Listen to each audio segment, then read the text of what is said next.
Hey, everybody, and welcome to another edition of the Migraine Mentors Minicast. I'm one of your migraine mentors, Dr. Erik Reis with the Neural Connection.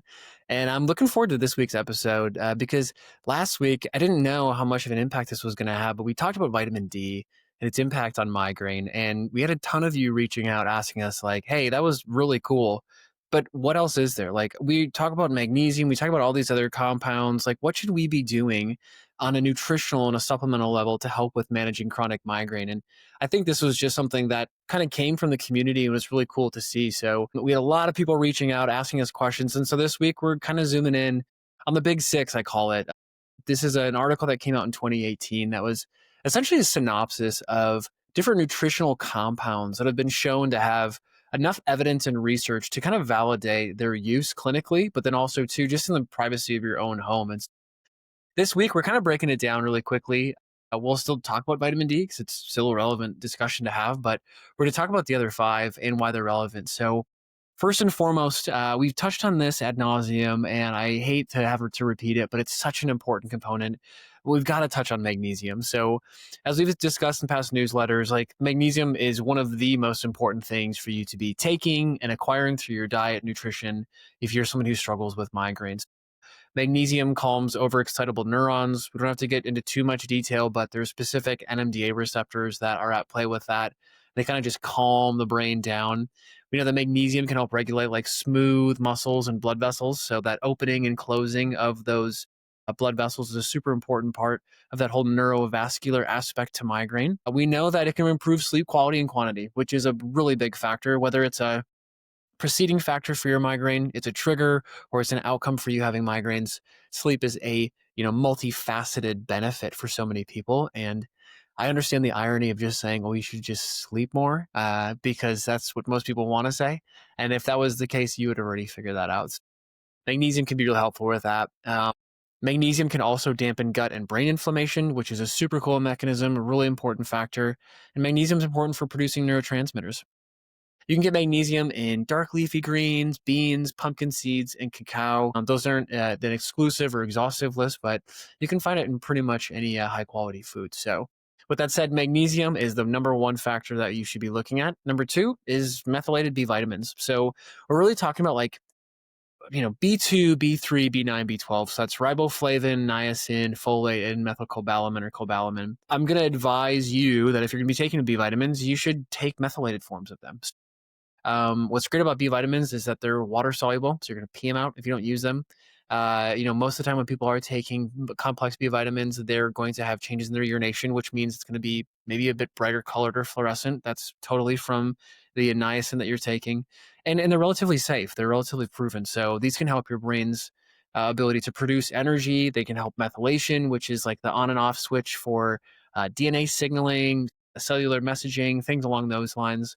These B vitamins are super important for just like neurological and neuronal health in general. They can help with balancing out different types of neurotransmitters like serotonin, dopamine, and even melatonin.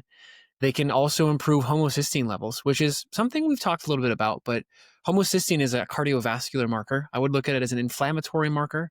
That's a little bit more specific to cardiovascular disease, but this B6, B9, B12 pathway, this homocysteine methylation pathway, is really important. And that's what we're talking about. So when you have enough B vitamins, you can recycle homocysteine and you don't have high levels of it because high levels are kind of correlated to being, more prone to having cardiovascular outcomes. So that's an important factor. B vitamins just inherently can help your mitochondria produce more energy, more ATP. That's the cellular currency of all of our cells. And it can kind of just calm down the inflammatory response globally. If you're part of the population who has an MTHFR SNP, I am one of those people, unfortunately. I'm taking B vitamins for the rest of my life, and that's okay. I'm fine with that. But I found it, and I've done testing for it, and I've looked at it, and I've just determined that that's going to be a good thing for me. So you can find B vitamins, once again, dark leafy greens, so like cruciferous vegetables, legumes, avocados, beets, citrus kind of fruits, eggs, dairy, salmon, you name it, you can probably find it there. Just be careful, right? So we've talked about this in the past, but as much as avocados are a great, great food for you to have with good fiber and good fats, they also contain higher levels of histamine. So you kind of want to watch that and kind of want to keep that as a something to consider. The third thing on the list is vitamin D3, K2. As we talked about last week, vitamin D has so many benefits. It's not just for helping you with bone health. It can dampen inflammation. It can help modulate pain signaling. It can optimize immune function. I mean, the list kind of goes on and on. We talked about last week how vitamin D has impacts on the production of CGRP, so calcitonin gene related peptide. CGRP is a pro inflammatory marker that happens with a lot of people with migraine, where it's released and just kind of wreaks havoc on your nervous system. And for those of you who are taking CGRP antagonists, these are the medications that stop the CGRP from being released and benefit you on your migraine outcomes.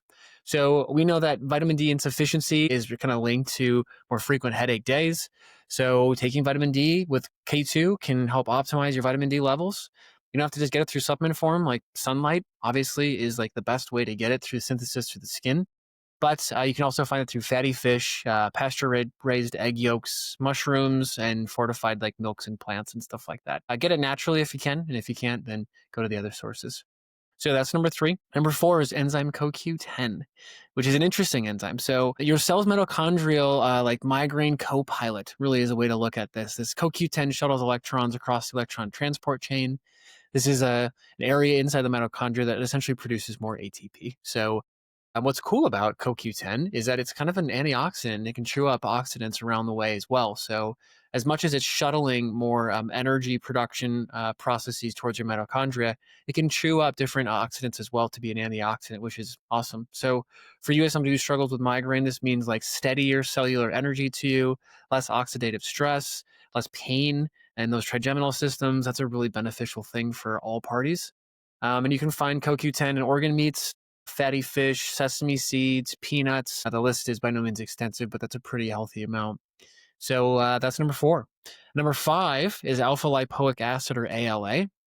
This is super versatile mitochondrial support. ALA acts as a cofactor for the Krebs cycle, which is another process of producing energy.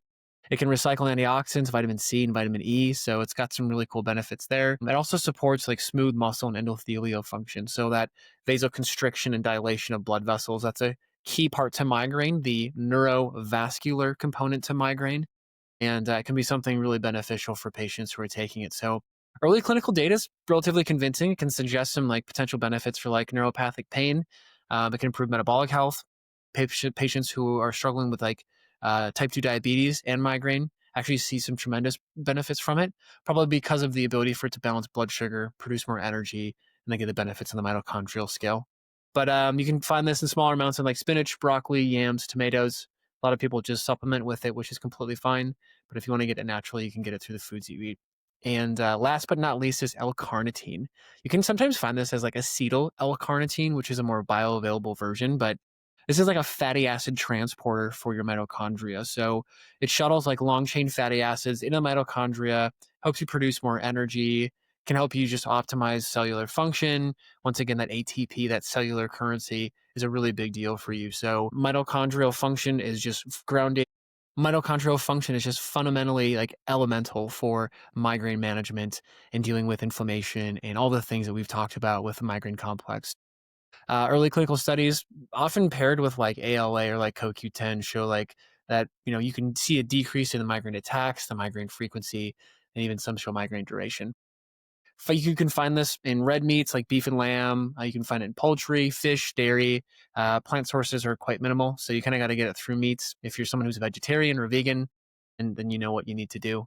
You need to get it through supplementation. So, with that said, with taking those into consideration, here are some new habits I want you to try this week. Okay, so I want you to like plate the big 6 for at least 4 days. So pair like a magnesium-rich food with like a B vitamin-rich food with something that contains some vitamin D and like a methylfolate or like a B12. So dark leafy greens, some meats, some good veggies would be a really good combination for you.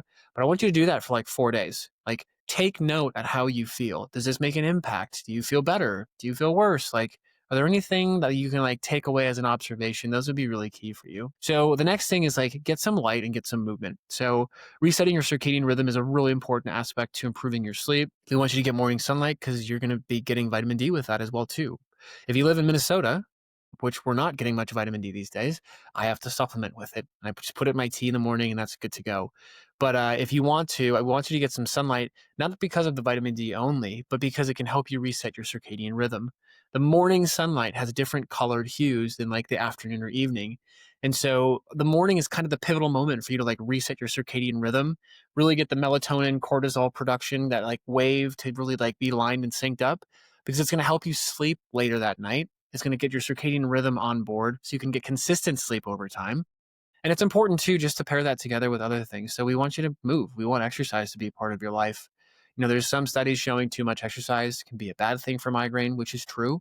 We got to meet yourself where you're at, but movement is the language of the brain, as Anat Benil says, always has been, always will be.